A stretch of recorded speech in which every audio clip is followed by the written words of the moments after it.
Guys, it's Ken again. I want to go over a few more of these examples on genetics and doing the Punnett squares. To make sure you got this, a few of y'all were having a little bit of trouble on that last lab quiz. So let's look at this a second and you're going to be good to go. Okay guys, let's look at this example about guinea pigs. We know that brown is dominant. The brown fur is dominant over the white fur.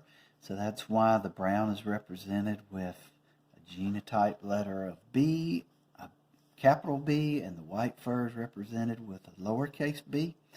Which of the following lists the correct phenotype for possible offspring when two heterozygous guinea pigs are mated? We know hetero means different.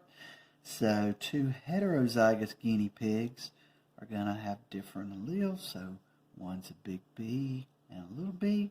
The other one's a big B and a little b. That would be a heterozygous mom and a heterozygous dad. We put that in the Punnett square. And so mom and dad are going to give one allele apiece. So this one comes down, mom's goes over, dad's goes down, mom's goes over, dad's goes down, mom's goes over, and dad's goes down. So our Punnett square shows that that you've only got 1 out of 4 chances of being the dominant recessive for each offspring, and each offspring has 3 out of 4 chances of having the dominant allele in for brown color. So when we look at what the results of that Punnett square are going to be, 3 brown, 1 white. Because anytime you've got that dominant allele in there, it's going to be brown fur color. So every offspring's got 3 out of 4 chances of being brown in color. Every offspring's got 1 out of 4 chances of being white in color. Good deal.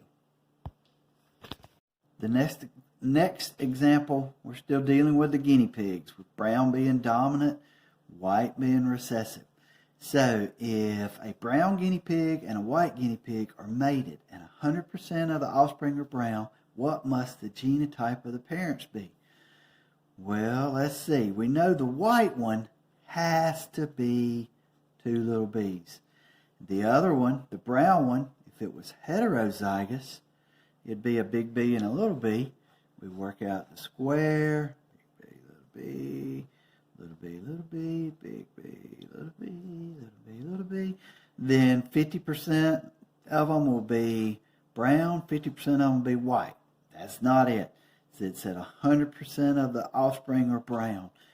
Well, so we know one of them had to be recessive because it was white, and the other one, if it was homozygous dominant, had both alleles were big B's, then every single one of the offspring would be heterozygous brown, and that means they're all going to be brown. So the mating had to be 2 big B's, 2 little b's. So the answer is that one. 2 big B's, 2 little b's. All right, let's look at tomato plants. And if a red tomato is dominant over a yellow tomato, then the red one, the genotype, is going to be a big R. The yellow one, genotype is going to be a little r. Which of the following genotype-phenotype combinations is incorrect? Be sure you read the questions closely.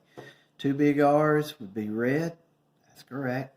A big R and a little r would be yellow. That is wrong. So that is the answer because it asks you which one's incorrect. A big R and a little r, fruit would be red. That's right. 2 little r's, fruit would be yellow. That's right, because you get both the recessives, you're going to get the recessive phenotype shown. All right. So again, looking at tomato plants where red is dominant and yellow is recessive, if a pure red fruit is mated with a yellow fruit plant, which answer shows this mating? Well, if it's pure red Pure means it's homozygous. It's got the same thing. So it's got to be two big R's. A yellow plant, the only way it can ever be yellow is two little R's. They got to be both recessive. So that is going to be that first answer right there. Two big R's, two little R's. All right, one more example with the tomato plants. We know red is dominant, yellow tomatoes is recessive. Which of the following crosses would produce 100% yellow fruit? The only way you're going to get 100% yellow is if you cross two recessive plants, two homozygous recessive plants. Then every offspring, the only thing they could be is homozygous recessive, and they'll all be yellow. So that would be D. Homozygous recessive times homozygous recessive is going to give you all yellow offspring. All right, last example. Who was the father of modern genetics? It wasn't Father Mulcahy, and it wasn't Albert Einstein. It was Gregor Mendel.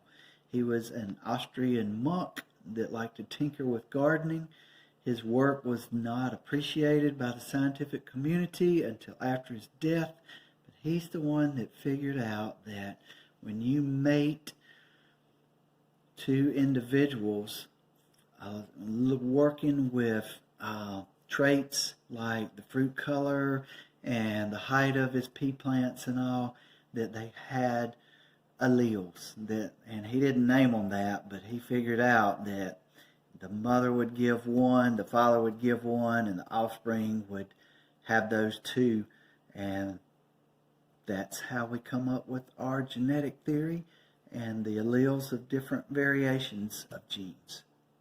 All right, y'all do good.